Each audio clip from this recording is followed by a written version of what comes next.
Sasaktan mo ako? Huwag mong tulak, huwag mo kong paluin. Sasaktan mo ako? Huwag mo kong tulak. Huwag mo kong itulak. Oh, ano? Sige, saktan mo. Saktan mo. Tanggalin mo yan. Tanggalin mo yan. Eh, tuloy mo. Tuloy mo. Tuloy mo. Tuloy mo. Anong umamba? Nalalangga lang ako. Ito ang nakunang kumprontasyon sa pagitan ng isang babae at natauhan ng MMDA Anti-Illegal Parking Operations Team sa bahagi ng Visayas Avenue, Quezon City nitong Sabado. Ayon sa MMDA, 2 beses nilang sinita ang babae dahil wala siyang suot na helmet habang nakaangkas. Ang nag-viral na video kuha sa 2nd beses sa pagsita sa babae at kasamang rider. I talk to them. Ang sinasabi ko sa kanila, inaprehenda namin kayo. Meron naman kayong helmet. The reason that they were giving me is meron silang bumili sila ng ulam, doon nila nilagay sa helmet. Yung helmet nasa siko, bit yung ulam.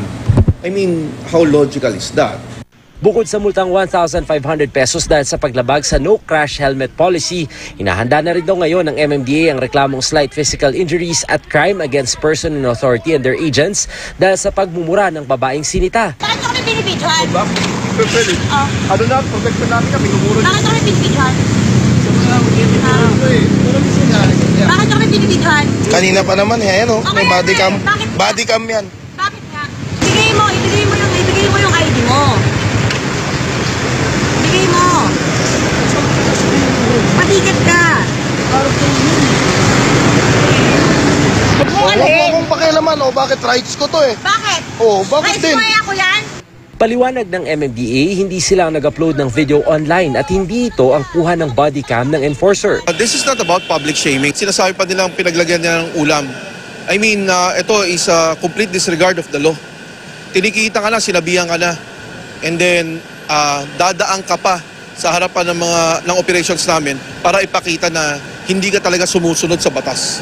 Blanco rin si Traffic Constable Mandy Cabana na siyang inambaan ng helmet ng babae kung ano ay kinagalit ng babae. Ginagawa lang naman daw nila ang kanilang trabaho. Ano ba, pinagtawanan yung iba siya, hiniyan, or whatever, kagaya ng reklamo na siya? O wala po sir, ganung pangyayari na ako sir. Kasi naka-bodycam naman po ako sir, kaya lahat po naka-record po lahat yung pangyayari sir. Handa raw ang MMDA na ipakita ang kuha ng bodycam para mapatunayang hindi binastos ang babae.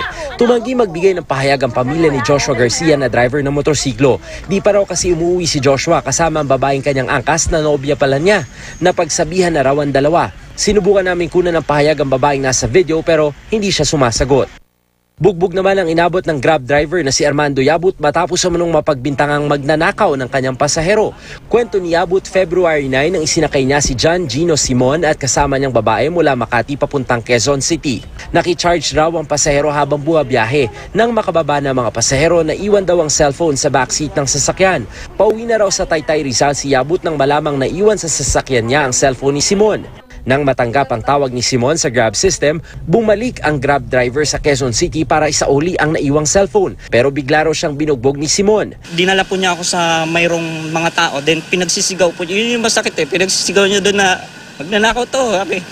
Nagkaareglo ang dalawa sa barangay pero sabi ni Yabut, napilitan lang siyang makipag-areglo. Tinatakot po nila ako doon. Sabi po nila, ikaw din, Grab driver ka, mawawalan ka ng trabaho pag nalaman ng Grab to.